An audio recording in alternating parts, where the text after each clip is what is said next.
2 de la tarde, más 5 minutos, 26 grados la temperatura. Esto es Conexión Tributaria. Hoy en reemplazo de la compañera Gladys Benítez, vamos a compartir 2 horas de programación en compañía del viceministro de Tributación, Óscar Urgué, a quien saludamos, y también tenemos un invitado a quien vamos a presentar en instantes. ¿Qué tal, viceministro? Buenas tardes, Claudio. Buenas tardes también a toda la teleaudiencia de ABC TV y ABC Cardinal. Como cada sábado, compartiendo un tiempo en el ámbito tributario. Y bueno, hoy vamos a hablar de varios temas. Nos acompaña hoy el compañero David, que nos va a hablar un poco. Esta semana tenemos evaluación de Gafilab y el martes nos toca a nosotros. Y bueno, nos estamos preparando con todo para ese momento. Perfecto. Le presentamos entonces a David Gómez. Él es del Departamento de Análisis y de Riesgo Tributario de la SED. ¿Qué tal, licenciado? ¿Cómo está? Buenas tardes, Claudio, señor viceministro, y a la audiencia. Bueno, antes que nada, para empezar esto, de repente hay gente que no conoce mucho de este tema de Gafilab. Se escuchó bastante esta semana. Para serle franco, yo tampoco conocía mucho del trabajo que viene realizando Gafilab. En esta semana sí me empapé del tema y realmente es muy importante. Tiene una trascendencia importantísima para nuestro país. Y vamos a empezar con esto: ¿qué es Gafilab? ¿Qué es Gafi? Para aclarar ciertos términos, licenciados, y qué está haciendo Gafilab en nuestro país en estos momentos. Sí, bueno, el Gafi es una institución de la cual forma parte de una red de países que evalúan o que establece ciertas normas que deben seguir estos países, ¿verdad? El Gafilab es uno de los grupos que forma parte del Gafi, que es de Latinoamérica, ¿verdad? Y Paraguay forma parte de esto, ¿verdad? En esta semana empezó lo que es la cuarta ronda de evaluación que se está llevando a cabo al Paraguay, y estamos hoy acá con los evaluadores de distintos países que forman parte de este grupo, ¿verdad? Como dice el nombre, es una evaluación mutua. Estamos siendo evaluados por los países miembros de la Gafilab. Y precisamente se puede hacer una evaluación ya en esta primera semana sobre lo que se venía hablando. Si bien ustedes como SED todavía no participaron, creo que participan del martes de la reunión. El martes. Pero ¿qué se puede adelantar de lo que se viene hablando en estas entrevistas, viceministro? Un poco antes de eso, sí, Claudio, es un poco importante complementar lo que mencionaba David, en el sentido de que Gafi es el Grupo de Acción Financiera. En ese sentido, a nivel internacional, lo que establece son normas de cumplimiento o que sugiere el cumplimiento de parte de los países para la lucha contra el lavado de activos. También todo lo que tiene que ver con la proliferación de armas, destrucción masiva y el financiamiento del terrorismo, ¿verdad? Eso es lo que Gafi básicamente sugiere, 40 recomendaciones a los efectos que los países vayan adaptando sus normativas, sus procedimientos y reglas de tal manera a que se luche contra ese lavado de activos, porque ustedes saben que los delitos de este tipo transnacionales se está globalizando, y Paraguay no es ajeno a estos cambios. Esta evaluación es muy importante. ¿Por qué? Porque si nosotros no pasamos o no aprobamos la evaluación, vamos a pasar dentro de la lista gris, dentro de los países, y eso perjudica no solamente la imagen del país desde el punto de vista de la calificación, sino que lo que implica es que van a venir menos inversiones o no van a venir inversiones, porque en ese sentido la calificación de riesgo país va a perjudicar, y eso perjudica también no solamente la imagen, sino que posibles inversiones extranjeras que puedan con el correr de los años venir. Entonces, para nosotros hicimos un gran esfuerzo desde el Ministerio de Hacienda, desde la Subsecretaría de Tributación, para ir actualizando todas las normativas, y se aprobaron leyes muy importantes en este tiempo, Claudio, que la ciudadanía es importante que sepa, especialmente contra la lucha contra la evasión de impuestos, ¿verdad? Uno de los puntos muy importantes es que la evasión de impuestos es un delito precedente al lavado de activos. Eso está aprobado a partir del año 2019. Y bueno, ahora David va a comentarnos un poco más algunos detalles sobre este tema. Perfecto, lo escuchamos, licenciado. Sí, bueno, un poquito comentar de por qué la SED, como dijo el señor viceministro, forma parte de esta evaluación. Básicamente porque la SED tiene como una de sus atribuciones la la percepción y lo que es la fiscalización de los tributos, ¿verdad? Conforme lo establece la ley 109 del 92, ¿verdad? Un poquito para hablar, ¿verdad? El sistema antilavado de dinero y antilavado de activos y contra financiamiento del terrorismo, por sus siglas de ALA-CFT, ¿verdad? Establece una serie un contenido, ¿verdad? Que básicamente lo que le atañe a la SED es la parte de lo que es la transparencia del beneficiario final, que se creó una dirección dentro del Ministerio de Hacienda, y también lo que son las facultades y responsabilidades como una autoridad competente en lo que es la percepción de los impuestos, ¿verdad? Y también un poco lo que es la cooperación internacional. En ese sentido, si vemos lo que es un poquito los componentes o el alcance del sistema, básicamente los componentes principales son la de prevención, detección y represión, ¿verdad? No es únicamente la represión como mucha gente puede creer, sino está sujeto también a lo que es prevenir de que estos hechos ocurran, ¿verdad? Y esta evaluación, el sistema ALA está integrado no solo por el sector público, también por el sector privado, ¿verdad? Dentro del sector público tenemos el Poder Ejecutivo, el Legislativo y también, obviamente, el Poder Judicial, ¿verdad? En lo que es el sector privado, obviamente las instituciones financieras, las actividades y profesiones no financieras que son designadas por sus siglas APNFD y los proveedores de servicios de activos virtuales, ¿verdad?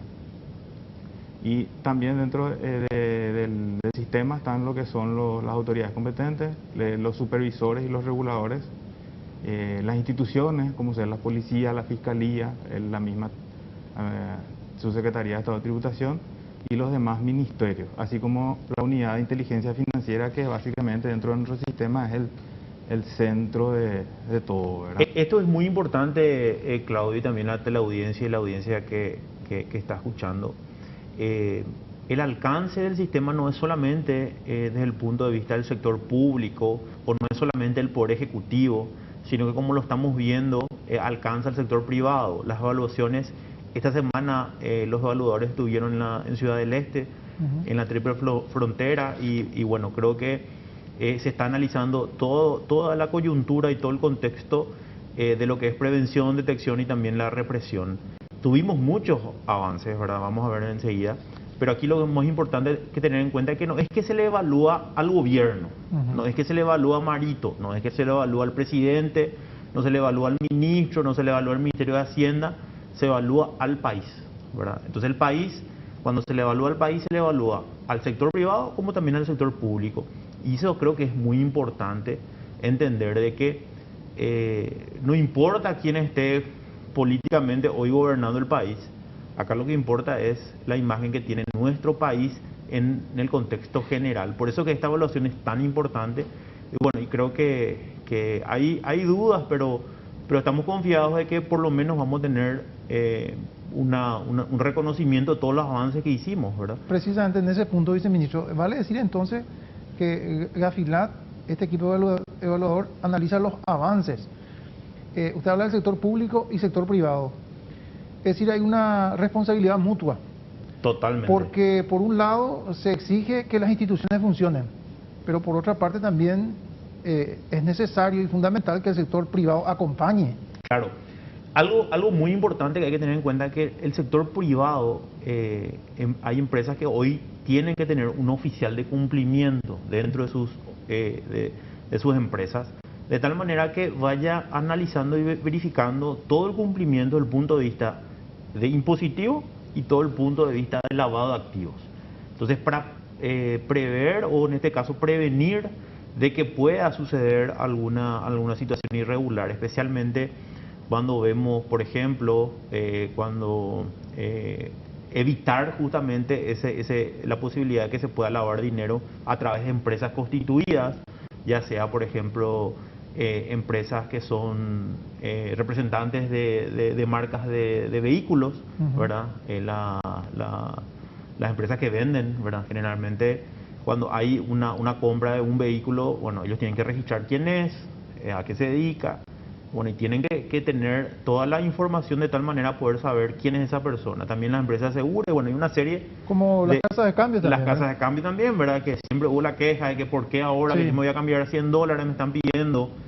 Bueno, son todas cuestiones que tienen que ver justamente con la evaluación que hoy estamos, que esta semana empezó y que la semana siguiente va a estar continuando. A ver, avances. ¿Qué podemos decir al respecto, licenciado, sobre estos avances? Bueno, en lo que respecta, por ejemplo, a la Subsecretaría de Tributación, nosotros dentro de la lucha que tenemos contra la evasión, hemos tomado medidas que han permitido no solo los controles que hacemos hoy día para luchar contra la evasión, sino también para prevenirla, ¿verdad? Como dijimos al principio, ¿verdad? Los componentes va desde la prevención hasta la detección y lo que es la persecución, ¿verdad? Entonces, hemos tomado medidas que han permitido a la subsecretaría año tras año aumentar las recaudaciones, ¿verdad? Y por sobre todo generar esa sensación de riesgo en el contribuyente de que tenés que pagar los impuestos de manera voluntaria, ¿verdad? Ahí, por ejemplo, podemos ver las recomendaciones en el número 5. Este es el comité, ¿verdad? Donde todos los que están integrando, ¿verdad? Pero justamente en esta lámina podemos ver las recomendaciones que afectan a la SED en la evaluación mutua, ¿verdad? Hay, en este caso, 5 recomendaciones, ¿verdad? La recomendación 8 de la organización sin fines de lucro, ¿verdad? Para poder conocer, y te digo un caso, Claudio. Anteriormente las organizaciones sin fines de lucro podían declarar cada 6 meses Sí. ante la SED.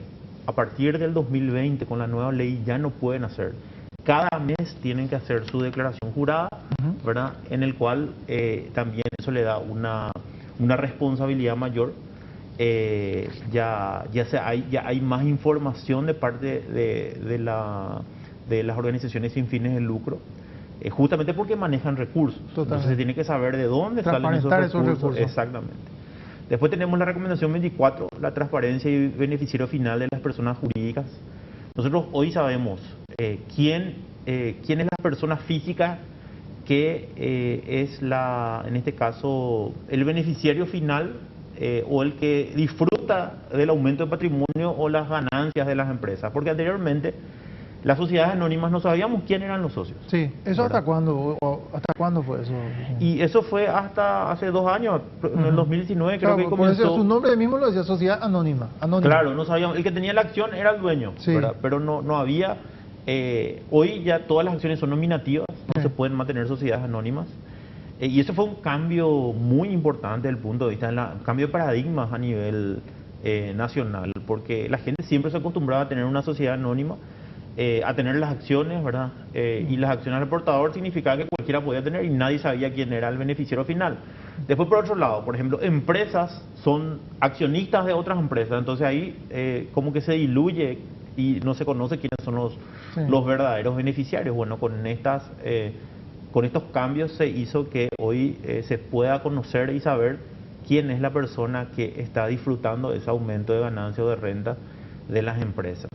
No sé, David, si querés continuar un poco comentando estas recomendaciones, las 5 que tienen que ver con tributación. Sí, así mismo. Como estaba diciendo el viceministro, las recomendaciones 8, 24 y 25 están relacionadas directamente a lo que es el registro o el catastro de estas empresas u organizaciones, ¿verdad? Hoy día trabajamos con la nueva dirección de personas de estructura jurídica del Ministerio de Hacienda que se había creado y tenemos un intercambio ahí de información, ¿verdad? De la recomendación 30, que habla de las responsabilidades de las autoridades de orden público, básicamente estas nos afectan en el sentido de que como nosotros somos los encargados de la investigación y la detección en los casos de evasión, que hoy día es un delito precedente de lavado, ¿verdad? Eso está dentro de lo que son las 40 recomendaciones, y también la recomendación 31, que habla de cuáles son las facultades que debe tener estas autoridades. Lo que hacen es un control de que vos tengas esas facultades para controlar y para poder realizar las investigaciones necesarias. Ahora, en el caso de la SED, para luchar contra la evasión tributaria, ¿verdad? Dentro de eso, por ejemplo, es importante mencionar la promulgación de la ley de transparencia fiscal que levantó el secreto bancario, que es una de las facultades, por así decirlo, que nos faltaban dentro de lo que dice las 40 recomendaciones, ¿verdad? Y también lo que es un poquito la ley 6.656, que es la de cooperación, ¿verdad? Cuando hablamos de secreto bancario, anteriormente era por orden judicial. ¿Cómo se actúa ahora para obtener esos datos? En la ley de bancos anteriormente había una excepción que le permitía al viceministro de Tributación solicitar solamente cuando había un proceso de fiscalización tributaria, ¿verdad?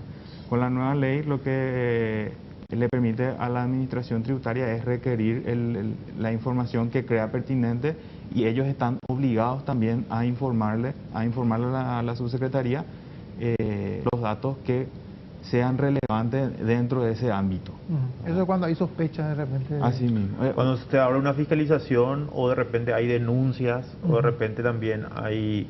Nosotros tenemos un sistema bastante avanzado también, en ese sentido podemos establecer un mapa de riesgo, un perfil de riesgo, y ahí se hacen las evaluaciones y ahí se suele solicitar información.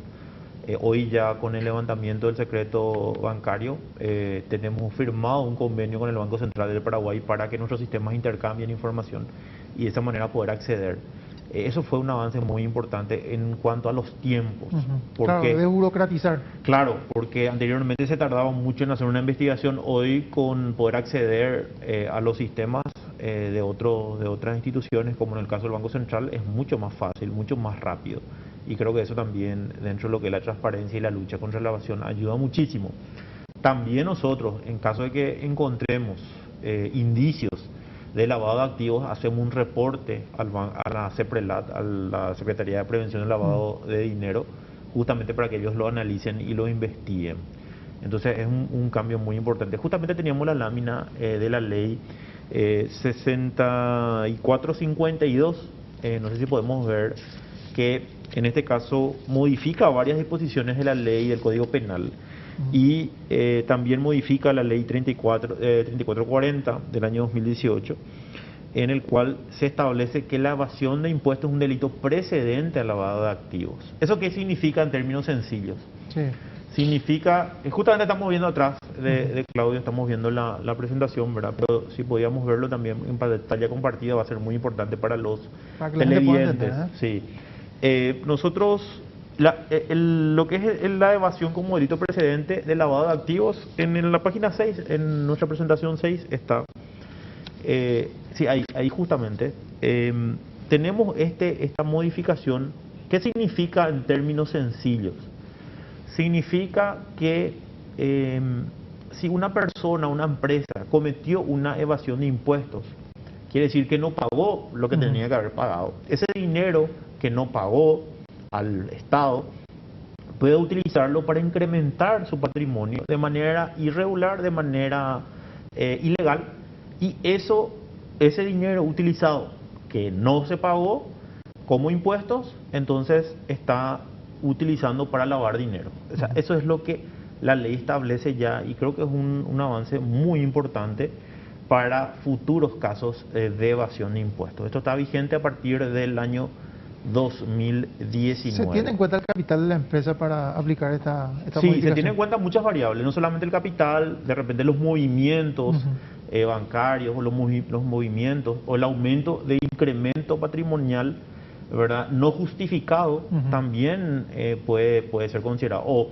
puede ser considerado como un hecho imponible desde el punto de vista de cobrar el impuesto, ¿verdad? Y ese dinero que dejó de pagar al Estado, eso es, en este caso, se puede considerar como lavado de activos. ¿Cómo se detecta esto, viceministro? ¿Eso está todo informatizado? ¿Hay un mecanismo de control? Con los avances que estuvimos haciendo, nosotros hoy ya podemos detectar mucho más rápidamente a través del Big Data. Justo estuvimos viendo en algunos programas, si la gente nos sigue, vimos los casos de usos en los cuales estamos nosotros detectando a través de factura falsa, a través de incremento patrimonial. Ahí, por ejemplo, justamente uno de los casos más importantes que tuvimos, el caso del señor Ramón González Dar, que gracias a toda la trazabilidad bancaria es que pudimos detectar cuánto es lo que se evadió de pago de impuestos, ¿verdad? Sí. Pero en ese momento todavía no era un delito precedente de lavado de activos. No era, claro. No era, ¿verdad? Eso fue a partir del 2019, nosotros la fiscalización lo iniciamos en el 2018, ¿verdad? Entonces esto es un cambio muy importante para de aquí para adelante. Sería bueno también que podamos ver las otras dos leyes que siguen, ¿verdad? Y que David nos pueda comentar también tanto la ley 6656 como la 6657.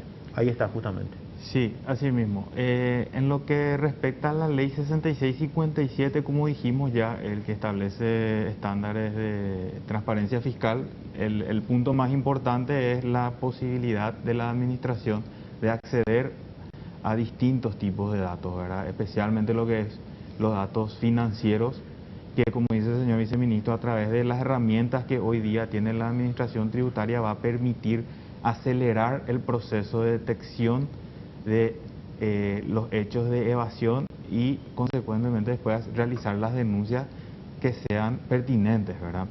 En el caso de la ley 6656, lo mencionamos aquí, ¿verdad? Porque si bien originalmente dentro del cuestionario no nos habían remitido lo que es cooperación internacional, con esta ley también la administración tributaria tiene ese mecanismo de cooperación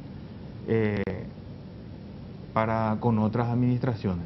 Eso significa que puede intercambiar información con 140 países. O sea, Paraguay puede pedir información, como también Paraguay tiene la obligación de remitir información a otros países que han aprobado la Convención de Asistencia Mutua en materia fiscal, ¿verdad?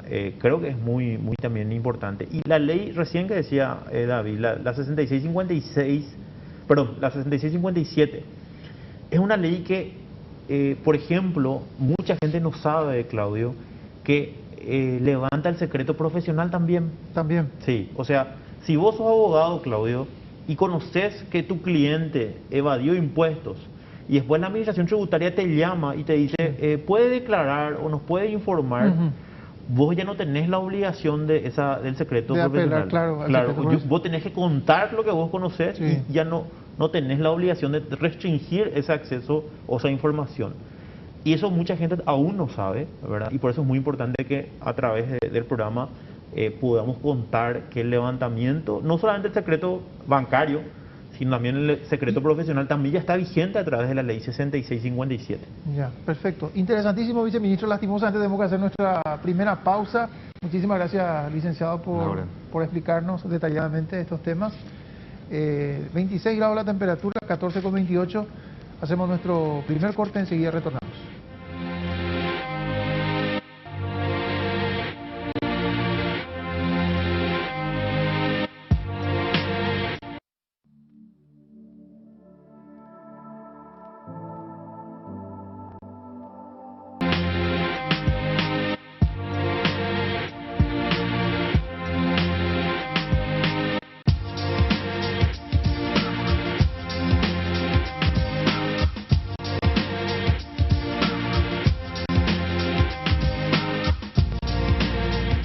En Beef Club contamos con descuentos en cortes seleccionados y con 2 combos que lanzamos semanalmente todos los miércoles. Además contamos con delivery. Más informaciones al 021-626-9500. Elegí el local que te quede más cerca. Estamos sobre República Argentina, San Martín y Facundo Machaín. Un novedoso modelo de compra ya está disponible en el país de la mano de Fortis. Compra por unidad a precio mayorista en tu sucursal más cercana. En esta oportunidad te presentamos el sector de carnes, un espacio amplio donde encontrarás una gran variedad de productos y áreas que se dividen de acuerdo con el corte de carne, cumpliendo con todos los estándares de calidad e higiene. Encontralos en todas las redes sociales como Fortis Mayorista, nadie vende más barato.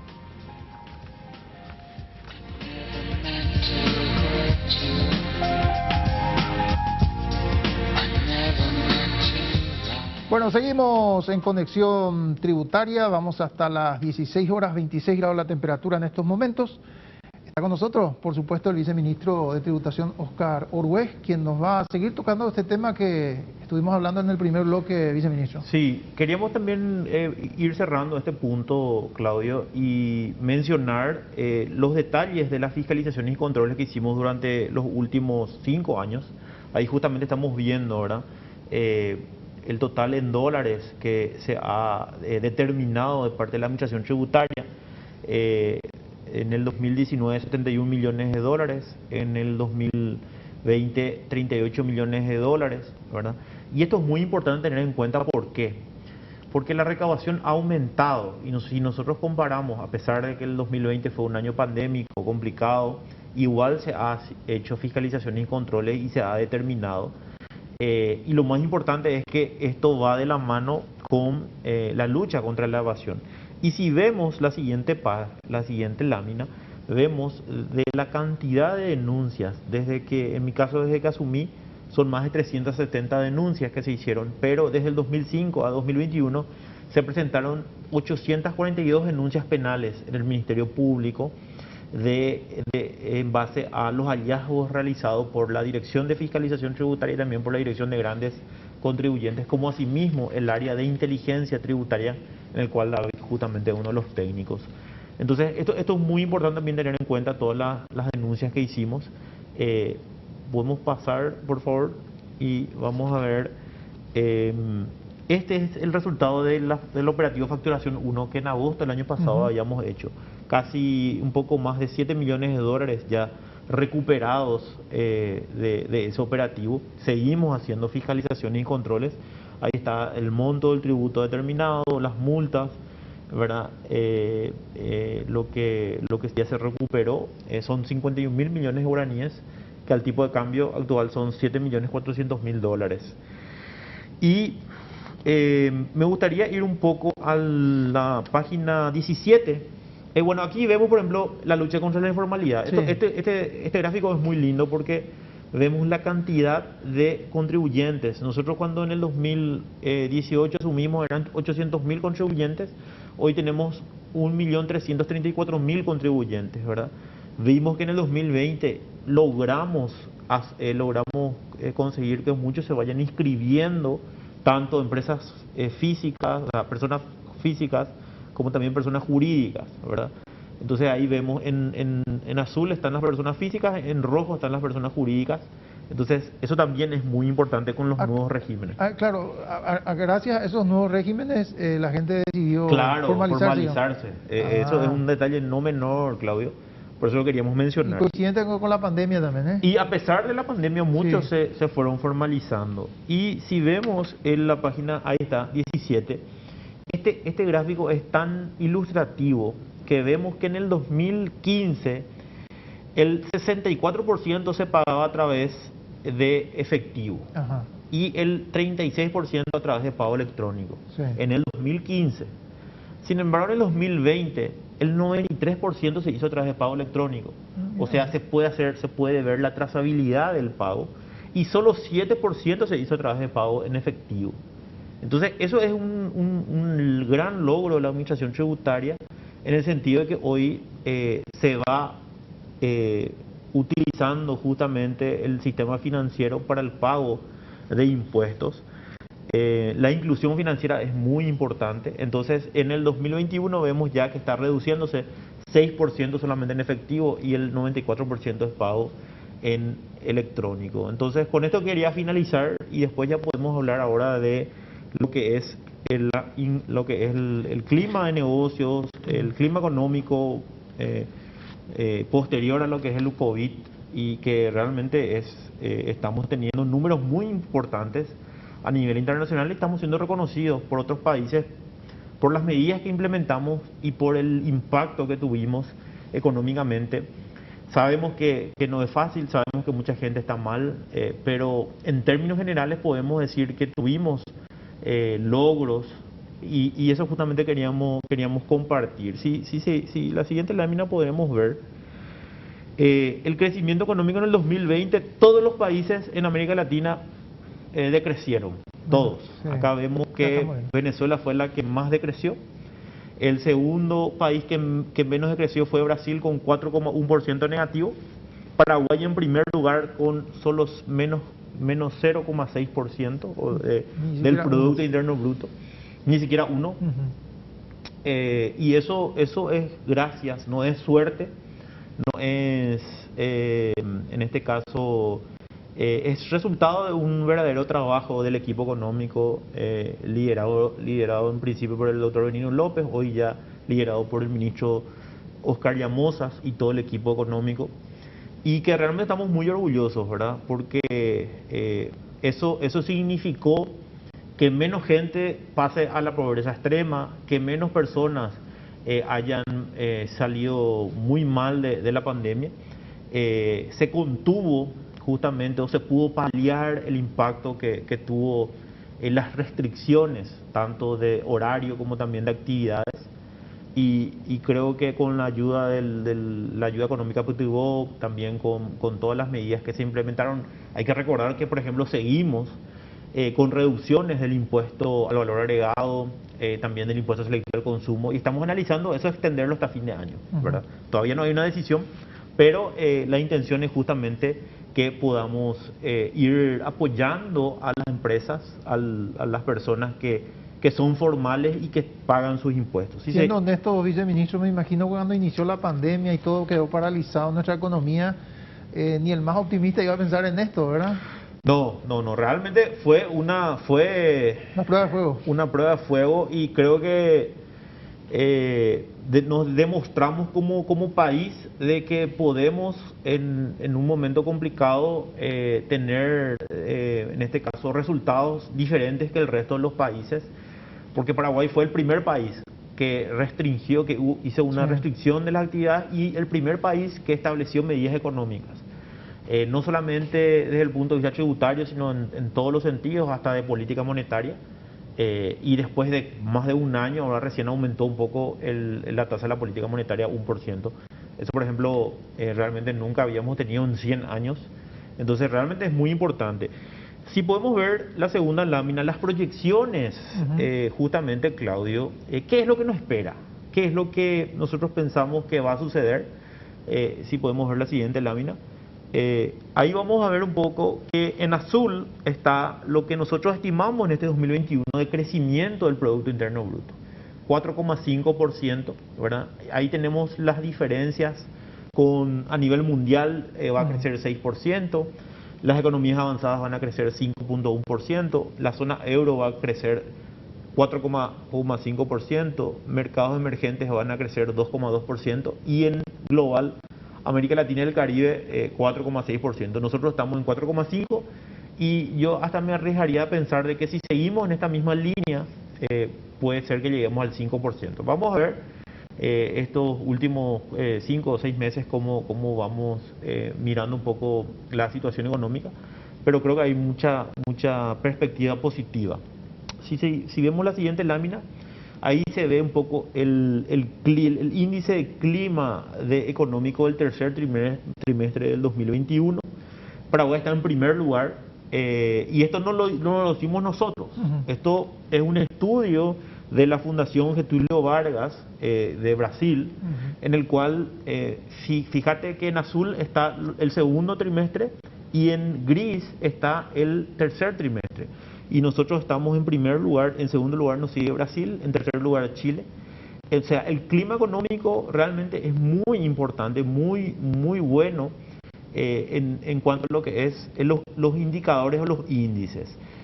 Si vemos ahí en el medio está lo que es economía, América Latina en general, vemos 99,7 el índice, sin embargo Paraguay tiene 125,1 el índice desde el punto de vista del tercer trimestre. Entonces, eso significa que hay también un mejor clima de negocios, hay muchas inversiones extranjeras que están viniendo. Te comento que el lunes a las 18 horas voy a estar haciendo una presentación a muchos inversionistas argentinos que están interesados en venir a invertir aquí en Paraguay y contarles cómo es el régimen tributario de Paraguay. Se quedan sorprendidos, ¿eh? Se quedan sorprendidos. Y ellos me pidieron a través de Twitter. Fue realmente una... Precisamente, viceministro, ¿quiénes son los que más invierten en nuestro país? Bueno, hay muchos brasileros. Brasileros. Imagínate que lo que es Zona Franca, el año 2019 y 2020, tuvimos inversiones de más de 800 millones de dólares que se van a invertir a través de la aprobación de una industria biodiesel que se va a hacer en Villeta, donde van a poder comprar soja paraguaya directamente y bueno, hay materia prima. Después tenemos más de 3.200 millones de dólares van a invertir una empresa paraguaya y una empresa brasilera en la celulosa, en la empresa celulosa en Concepción. También inversión paraguaya a través de una fábrica de cementos, también en Concepción. Ese sí es inversión paraguaya.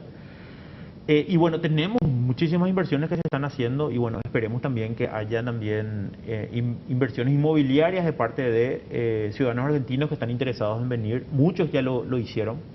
La construcción fue un sector el sector inmobiliario y el sector de construcción fue un sector que movió mucho a pesar de 2020 de pandemia, movió mucho la economía y bueno, vamos a esperar que siga esto en esta misma línea. Aparte del régimen tributario en nuestro país, que es bien atractivo, ¿qué es lo que les motiva a los extranjeros a venir a invertir, aparte de eso, viceministro?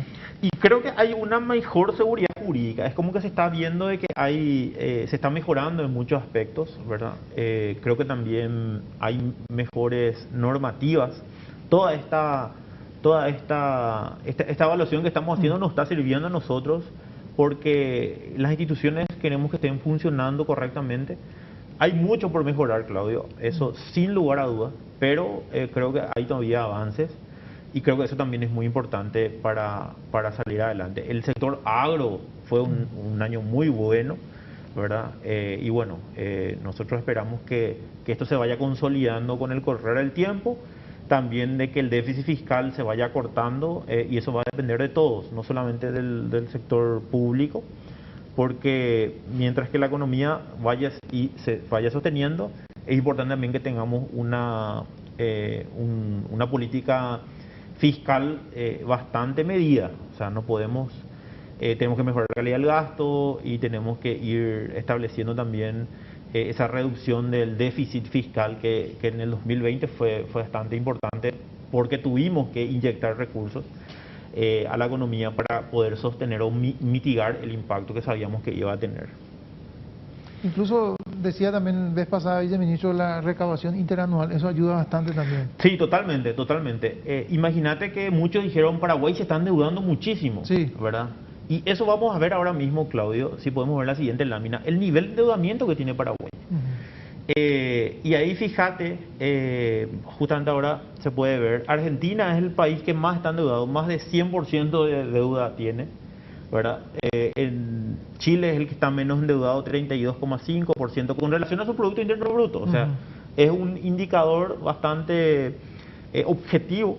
Perú es el segundo, Paraguay es el tercero, 33,6%. Y si bien tuvimos que hacer endeudamientos importantes, sigue siendo sostenible la deuda, que creo que es algo que tenemos que mencionar y que la gente tiene que saber.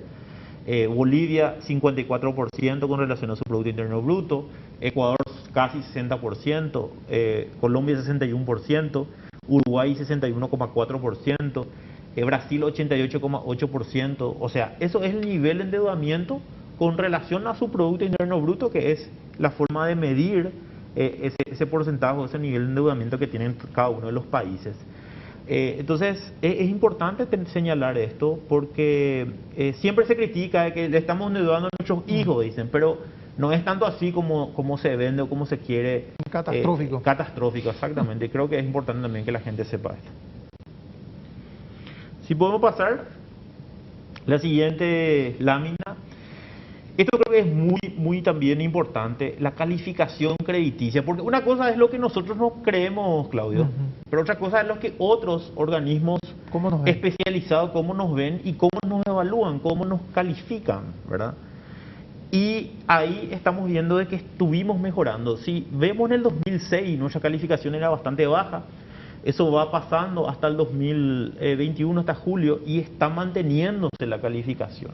O sea, subimos la calificación en estos años, ¿verdad? Y estamos ya a un punto. Fíjate que ahí está la línea verde, sí, que es el límite Si nosotros pasamos eso, llegamos al grado de inversión. El límite de grado inversor. Claro, si nosotros llegamos a eso, nuestra calificación va a mejorar, lógicamente. O sea, si mejora nuestra calificación, vamos a estar por encima de ese límite de grado de inversión. O sea, Paraguay va a ser un país donde hay grado de inversión. ¿Y eso qué va a significar en términos sencillos? Que nuestra deuda o nuestros nuevos endeudamientos van a ser mucho más baratos. Claro. Vamos a poder prestar más barato.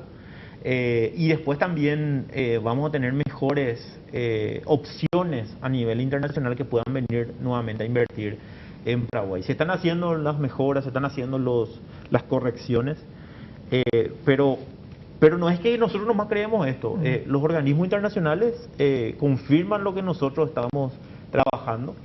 Y bueno, estas son empresas internacionales muy reconocidas, muy afamadas, tanto Standard & Poor's, Moody's y también la última que es Fitch.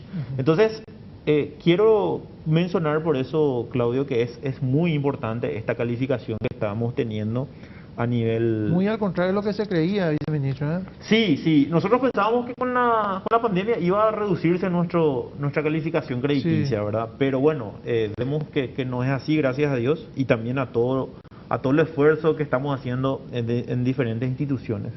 Aquí podemos ver un poco la recaudación acumulada, 9,4 billones a julio del 2021. Si comparamos con de enero a julio con el 2019 y de enero a julio del 2020, vemos una mejora sustancial de los impuestos, de la recaudación, ¿verdad? Y vemos ahí siempre el IVA es el impuesto que más recauda, casi 50%. Le sigue el IRE, el impuesto a la renta empresarial, que unificó lo que es el impuesto a la renta agropecuaria, el impuesto a la renta de actividades comerciales, industrial y de servicios, y en tercer lugar, el impuesto de los dividendos y utilidades. Este es el nuevo impuesto que ya no se puede deducir absolutamente nada. Si vos sos accionista, Claudio, vas a tener que pagar 8% si vivís en Paraguay, y si es no residente se paga 15%. Entonces, estos son los tres principales impuestos y vemos también el nivel de porcentaje de mayor recaudación en este primeros 7 meses, de enero a julio, 9,3 billones de guaraníes. Y si hacemos una comparación con el 2018, mensualmente vemos, la siguiente lámina, correcto. Ahí vemos mes por mes, vemos los 4 años, 2018, 2019, 2020, 2021. Porque algunos dicen, Claudio, de que el 2019 también fue un año malo, Sí. pero vemos acá que en realidad estamos mejor inclusive que el 2018, ¿verdad? Sí, se ve. Entonces, es muy importante tener en cuenta también esto nuevamente. Desde el 2018 al 2021, los niveles de recaudación. Seguramente que este mes de agosto vamos a tener un pequeño déficit del 3%, aproximadamente 4% negativo. ¿Pero por qué eso, Claudio? Tiene una explicación muy lógica. Porque en abril nosotros prorrogamos los vencimientos 2-3 meses, Sí. agosto, ¿verdad? Entonces, nosotros ya en este 2021 ya recaudamos, fíjate que en abril del 2000, esa línea tan diferente que hay entre abril y mayo con relación al 2020 fueron meses donde se dejó de recaudar y se prorrogaron impuestos. Entonces, por eso es que este mes vamos a tener un déficit, porque ya los vencimientos de este año ya se hicieron en abril y mayo respectivamente. Entonces, creo que es muy, muy importante mencionar. Ya. Aquí vemos el IVA. El IVA, vemos la caída, ahí vemos justamente el señalamiento que es el inicio de la pandemia. Esta información va desde enero de 2019 hasta julio del 2021. Vemos también en abril de 2021 vemos un salto muy grande, porque en el 2020 no hubo vencimiento IVA, entonces lógicamente no el monto es muy, muy elevado, ¿verdad? Pero lo importante es la tendencia está siendo positiva. Estamos mejorando inclusive años prepandémicos en cuanto a lo que es consumo formal, porque estamos hablando de que el IVA es el impuesto que más recauda a nivel interno. Entonces, eso vemos 10,4% a julio del año 2021, la variación interanual. Y por último, para ir terminando, y después podemos ya hacer preguntas y seguramente la gente estará preguntándose algunas cosas. La estimación de recaudación en efectivo en este 2021, nuestra intención es llegar a los 15.2 billones en efectivo, o sea, sería más o menos un casi 10%, 9,3%. Pero hay todavía mucho por recorrer, entonces vamos a ver cómo cerramos este 2021, pero hay una expectativa, una estimación positiva, y sigue la incertidumbre respecto a lo que es la evolución de la pandemia. Por lo menos hoy estamos viendo números muy bajos en cuanto a contagios y en cuanto a internados, ¿verdad? Entonces hay una expectativa como que podemos ir mejorando aún esto, pero aquí vemos justamente 9,3% la estimación de mejora de recaudación, ¿verdad? En efectivo, ¿verdad? Esto tenemos que hacer mención que es en efectivo. Y bueno, con esto damos por finalizado justamente, creo que en el tiempo exacto la presentación, Claudio. En efectivo, y ese es en efectivo, me dice viceministro. ¿Hay otra forma de pago entonces? Sí, con crédito fiscal. Con crédito fiscal. El crédito fiscal es una compensación, ¿verdad? Entonces no consideramos esto como porque no ingresa a las arcas del Estado, entonces como que el crédito fiscal ya son impuestos que han pagado, uno han recuperado y se paga otra vez nuevamente con eso. Aquí un poco siempre decimos que este programa es muy importante para comentar todo lo que estamos haciendo desde la SED.